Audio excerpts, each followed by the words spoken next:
Hello, everyone, and welcome to Education in Focus, powered by Chalkboard News. I'm Dan McCaleb, Vice President of News and Content at the Franklin News Foundation, publisher of ChalkboardNews.com. Chalkboard is a news website dedicated to issues related to K-12 education. And joining me today is Chalkboard's editor, Brendan Clary. How are you, Brendan? I'm doing well, Darren. How about yourself? I am doing well, thank you. We are recording this on Monday, September 11th, the 22nd anniversary of the terrorist attacks that killed nearly 3,000 people. So let me just take a moment to acknowledge that day and send a thank you to the first responders who put their lives at risk to help others. Brendan, let's get into it now. We're seeing an uptick in positive COVID-19 cases across the country, an uptick in hospitalizations from COVID-19.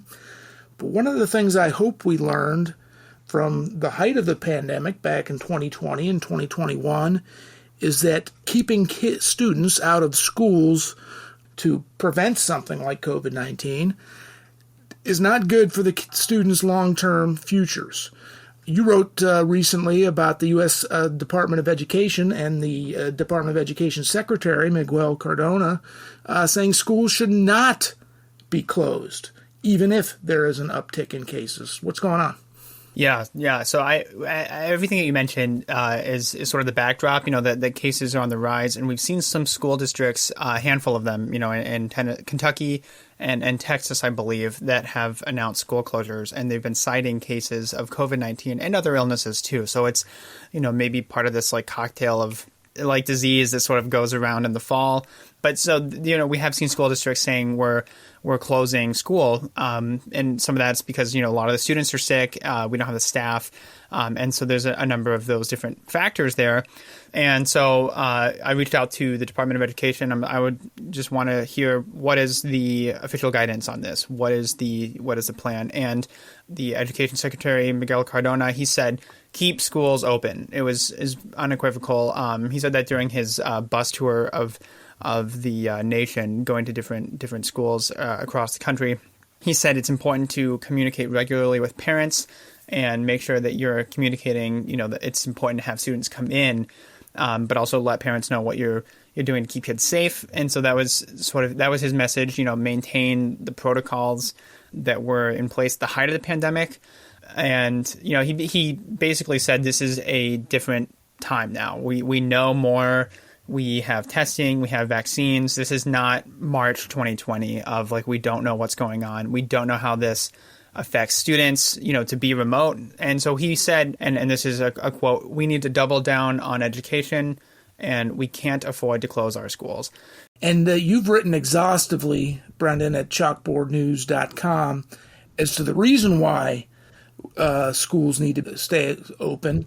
And that's because of the learning loss our children suffer for being closed down for weeks and even months at the end of the 2020 school year and the beginning of the 2020-2021 school year, to the point where education experts have said it could take months, in some instances even a year, for students to recover from that learning loss.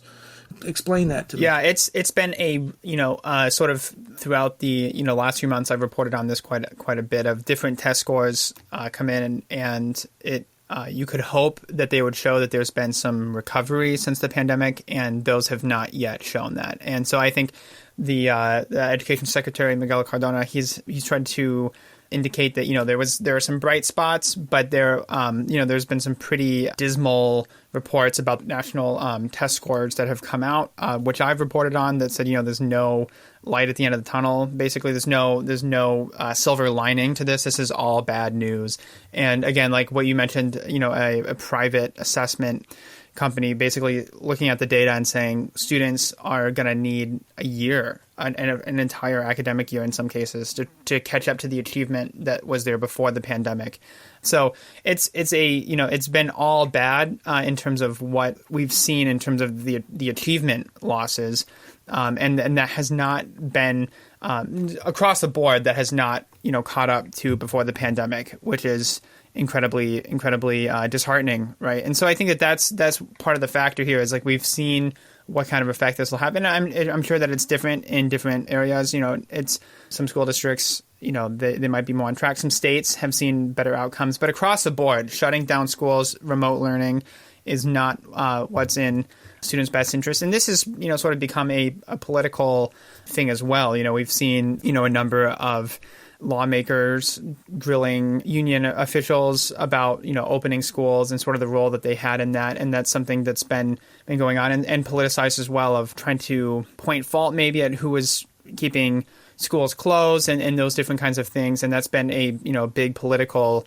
sort of tool that I'm sure we'll probably continue to see, and maybe into this next election cycle of, if a politician had schools closed, is that going to weigh against them? And so there might be some of that aspect there as well of who is responsible for this, if you can, blame somebody. So I don't know, that might play into this in some way as well. I'm not sure how that's going to play out. Well, it's kind of a shame that politics, when it comes to something like this, plays such a significant role in this because of government's response during COVID-19, shutting down not just schools, but small businesses, etc. It did become a political issue.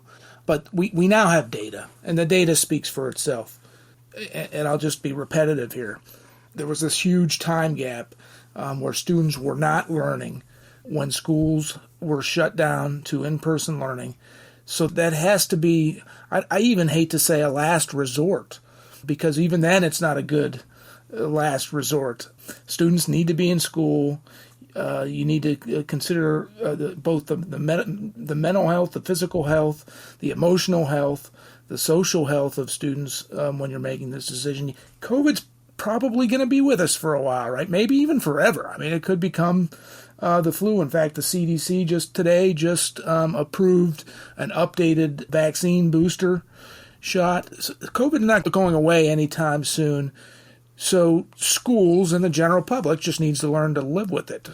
Last word, Brendan, before we have to... Yeah, and I think that's sort of the question for administrators. How do you balance, safeguarding students and sort of, the health of teachers? That's sort of the $1 million question of when do you call it if you have 3/4 of your staff are out sick? How long do you call, school out for? CDC stresses vaccinations, staying home while sick, proper ventilation, hand washing, kind of those best practices for the COVID procedures, essentially. And they even go far enough, and this is, going to be, I think, maybe another hot button sort of issue. They recommend universal masking when hospital admissions are high enough. And, that was a point of contention, a lot of school board meetings back in the pandemic.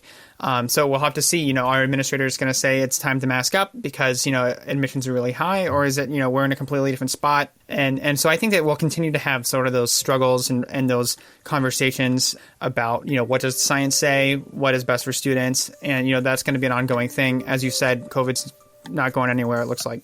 Well, thank you for your insight, Brendan, but that's all the time we have. Listeners can keep up with this story and all stories related to K-12 education at chalkboardnews.com.